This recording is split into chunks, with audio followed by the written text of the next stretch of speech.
Nous avons 4 sous-catégories. La première tranche, considérée comme la tranche sociale, dont la consommation ne dépasse pas 150 kWh par mois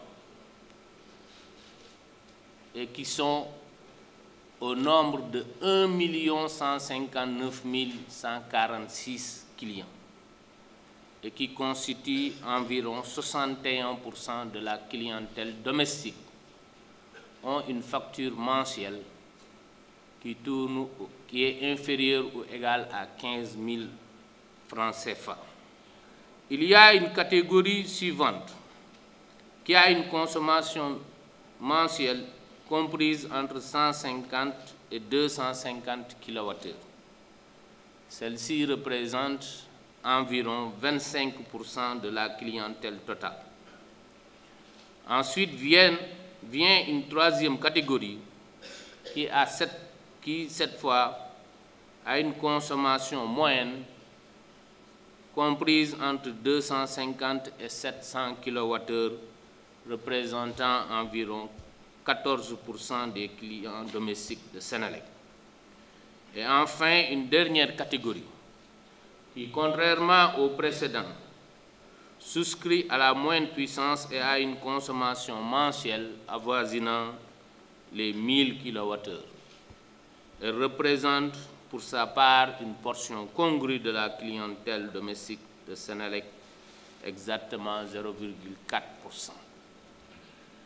Et la clientèle domestique de la première tranche, 1 159 146 clients, soit 61% de la clientèle domestique et environ 48% de la clientèle globale de Senelec. Pour vous permettre d'apprécier visuellement la différence schématisée entre les clients domestiques de la première tranche, aussi dénommée tranche sociale par opposition aux autres, je propose de jeter un regard sur les représentations ci-devant. Elles reproduisent la projection des appareils électriques correspondant à la consommation mensuelle. Pour les clients domestiques de la première tranche, nous avons environ 5 lampes, un frigo de 100 litres, un ventilateur, une radio et une télévision en couleur. Comme vous le voyez, l'électricité est utilisée ici pour couvrir les besoins nécessaires, voire impératifs, dans une société qui aspire à l'émergence. La lumière pour l'éducation des enfants, un ventilateur pour se rafraîchir en période de canicule, un frigo pour les besoins vitaux de l'alimentation, entre autres. Pour les clients domestiques de la deuxième tranche, nous pouvons noter 7 points lumineux, un frigo de 200 litres, 3 ventilateurs, une télévision en couleur, une radio et une chaîne à musique. Pour les clients domestiques de la troisième tranche, nous pouvons noter 10 points lumineux, 2 ventilateurs, un frigo de 400 litres, un ordinateur, un fer à repasser, 2 splits de 1,5 voire 2,5 chevaux. Pour cette dernière catégorie, vous pouvez remarquer qu'au-delà de la couverture des besoins nécessaires, il y a un souci de confort très élevé qui explique la présence de cette multitude d'appareils qui consomment beaucoup d'électricité. Le gouvernement a toujours fait le choix de soutenir le développement du secteur en mettant le consommateur au centre de ses préoccupations, surtout les plus vulnérables.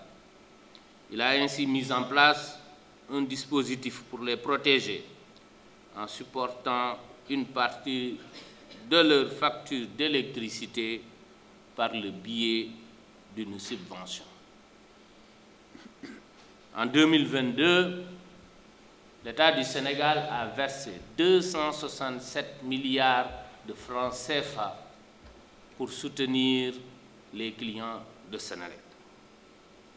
Ces 267 milliards correspondent à un coût permettant à Senelec de retrouver le coût réel de service qui est de 154,99 francs.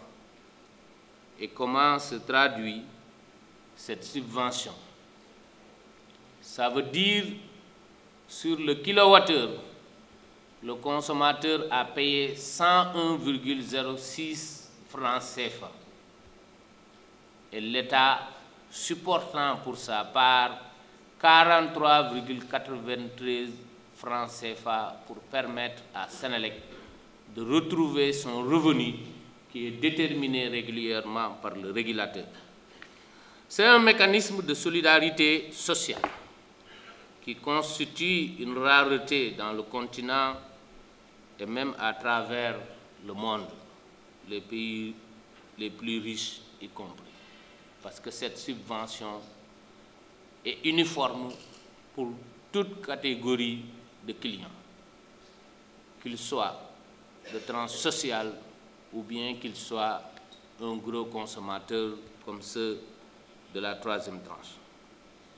C'est ce qui a étonné ce résident étranger d'un grand pays occidental, bénéficiaire de cette subvention, alors qu'il estime que ce n'est pas à lui que ça devait être destiné, car ce n'est pas le cas dans son propre pays.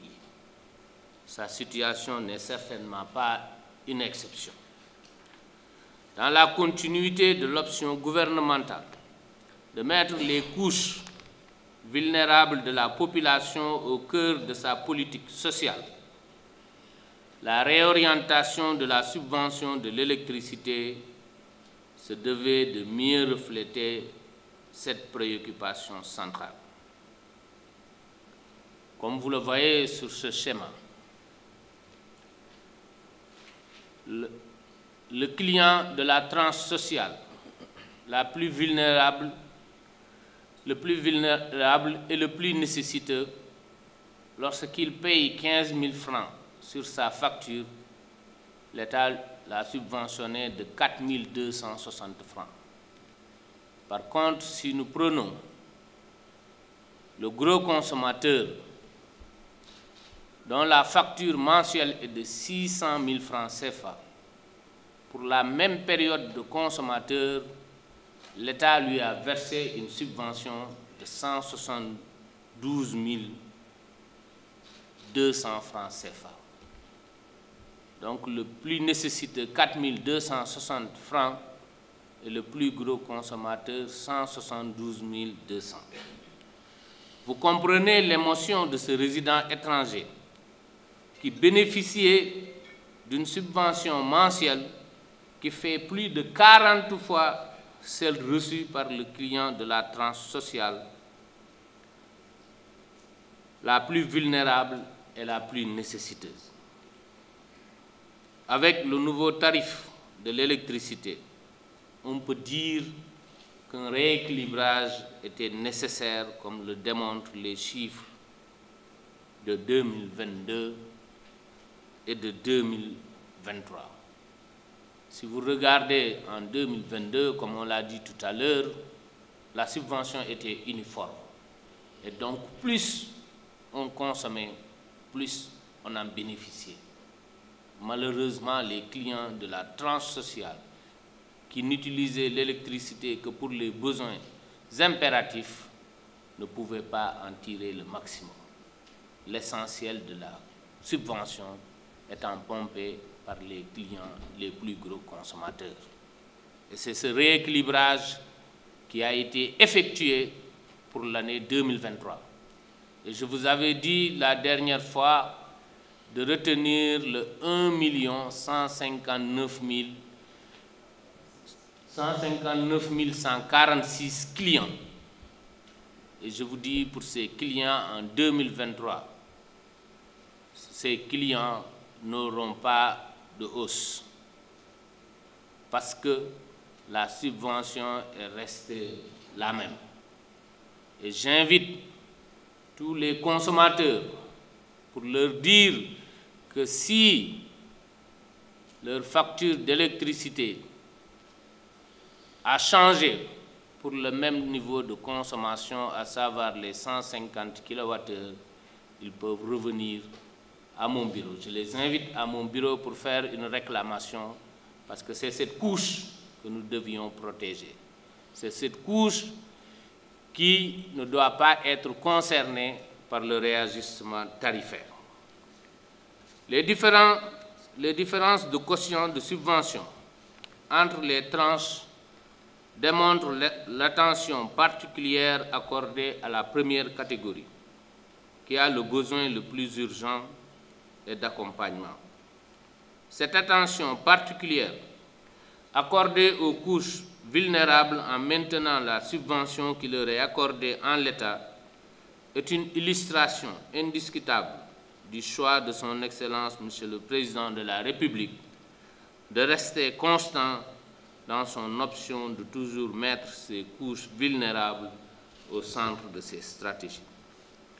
La subvention continuera d'être un levier essentiel pour l'État, sur lequel l'État va continuer de s'appuyer pour accompagner et soutenir les citoyens sénégalais les plus vulnérables dans leur consommation de produits énergétiques. Je voudrais à nouveau insister sur le fait que la subvention telle que pratiquée par notre pays démontre la solidarité, que la solidarité n'est pas un slogan, ni simplement une posture symbolique, mais une option qui traduit la sensibilité réelle de son Excellence, Monsieur le Président de la République. Enfin, je voudrais souligner que la subvention de l'État continue à être effective et pour toutes les tranches de consommation de Sénélec, seulement pour la rendre pérenne et la plus efficiente, elle a été réajustée pour mieux refléter la volonté sociale et solidaire du Président de la République. Donc, comme vous le voyez, sur ce slide, à la répartition uniforme en 2022, nous avons réajusté pour que plus vous consommez, moins vous bénéficiez de la subvention de l'État. Pour finir, je voudrais rappeler que d'énormes progrès ont été réalisés dans le sous-secteur ces dernières années. Rappelons que donc, vous voyez, ces réajustements donnent en moyenne une hausse une variation de 16,62% pour la clientèle basse tension, tout en préservant la couche sociale qui n'est pas concernée. Pour la clientèle industrielle, il y avait une problématique qui a été résolue. Ces clients se plaignaient beaucoup de la prime fixe. C'est pourquoi cette dernière a été maintenue constante. Et donc, le réajustement ne concerne qu'en période d'activité avec le changement qui s'y est opéré. Rappelons que Sénélec a réussi le doublement de sa capacité installée, avec une capacité installée en 2012 de 772 MW, correspondant à une puissance disponible de 500 MW. Aujourd'hui, en 2022, nous disposons de plus de 1600 MW.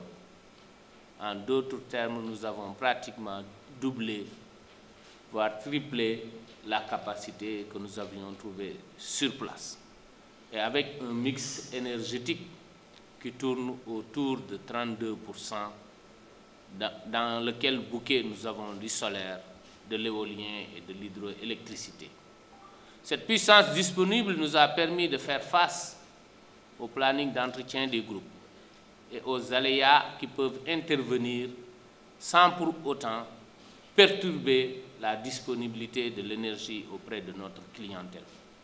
C'est ce qui explique la performance réalisée en termes de temps moyen de coupure de notre client, qui est passé de 39 jours en 2011 à aujourd'hui environ une journée par an de coupure pour la clientèle en 2022.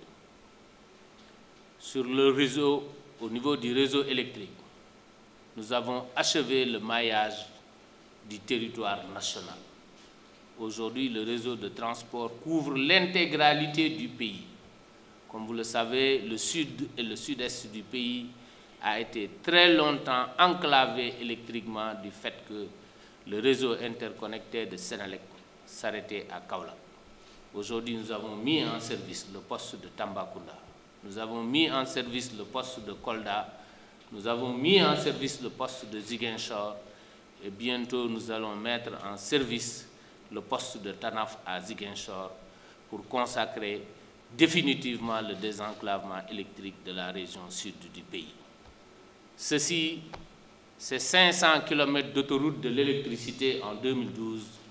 Aujourd'hui, nous en sommes à 1753 km d'autoroute de l'électricité en 10 ans, soit 1552 km réalisés entre 2012 et 2022 pour un investissement global de 400 milliards. En termes de villages électrifiés, 1648 localités en 2012. À mai 2022, nous en sommes à 5300 localités électrifiées. Nous avons réussi tout cela en ce temps si court, sans pour autant disposer de ressources gazières et pétrolières. Nous pouvons nous permettre d'être optimistes quant à l'avenir de notre secteur. Assurément, l'environnement nouveau et beaucoup plus favorable qui nous attend nous offre l'opportunité de faire des pas significatifs dans le renforcement d'un secteur performant où l'électricité sera partout et pour tous dans un environnement proche. Chers clients, dans notre marche résolue vers l'accès universel à l'électricité à un horizon qui s'approche, nous avons dû faire face à deux obstacles majeurs qui ont secoué notre pays et le monde entier. Il s'agit bien entendu de la pandémie de Covid-19 avec ses effets dévastateurs et le conflit ukrainien qui encore fait rage avec une inflation sur le combustible qui a parfois dépassé les 50%. Pour les surmonter, nous avons fait appel à cette valeur profonde, incompressible et constante du Sénégal, la solidarité. En tant que communauté, nous restons toujours plus fortes lorsque la solidarité demeure le moteur de notre action. Pour cette raison, les couches les plus vulnérables continueront de mériter une protection spécifique. Ensemble, nous sommes plus résilients, plus forts et prêts à affronter le futur dans la sérénité et l'espoir. Je vous remercie.